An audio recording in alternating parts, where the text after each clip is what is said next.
single day. I'm gonna make something great. That's my way. How do I introduce myself to schools for the very first time? This is a question I get asked by kids activity providers a lot.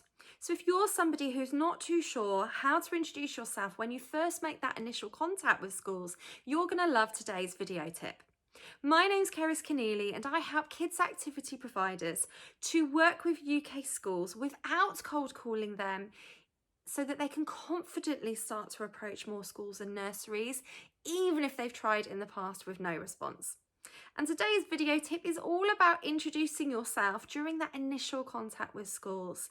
And the key message here is it's really not about you, but it is about them. What I mean by this is, if somebody feels that you can solve their problems, they're actually going to be up to 70% more likely to buy into your paid services at the end of it. 70% is huge, so we need to think about the problems that we can solve for a school or a nursery and its pupils before we start to introduce ourselves. Said with love, they really don't care about all your millions and squillions of years of experience, the time you're on TV and the time you earned an award. All they really care about, to make sure that you get them to the end of your email because they're busy people, is how you can solve their problems. So let's become perfect problem solvers for our ideal schools. Let's figure out what things they might be struggling with, what things their pupils might be struggling with, and how our service can actually provide a solution to that problem. Now, sometimes kids activity providers come to me and they say, Keris, I know all the great results and all the awesome benefits that my kids activity provides for a school and its pupils, but I don't know what the school could be struggling with. So I say to them, what's the opposite of the thing that you solve? What is the opposite of the result that you give?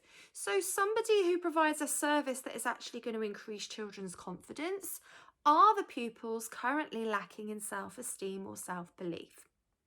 If your activity currently solves the problem of creating better concentration and more attentive listening, is the problem you solve that the children are not great at listening or paying attention at the moment?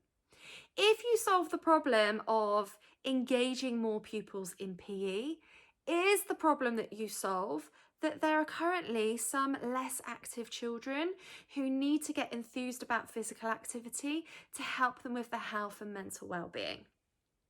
So think about the result that your service provides, think about the solution that you deliver, reverse engineer it to get to the problem that the school or its pupils could be experiencing right now. And you want to introduce yourself as a problem solver. So just like at the beginning of this video, I introduce myself as someone who can help you without cold calling.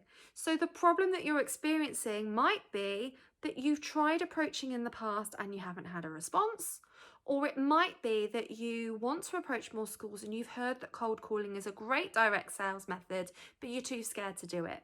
So immediately I've solved your problem by saying that I can help you even if you've tried in the past and had no response. And that got your attention, right? And you carried on watching this video, right? It's exactly the same when we email schools. We've got to grab their attention straight away by telling them that we can solve all of their problems. Then they're going to get to the end of our email, and more importantly, they're going to be 70% more times likely to buy from us. So who here would like a school to be 70% more times likely to buy from them? I know I would, and I know it helps my clients, and I know it can help you too. So try it and let me know how you get on.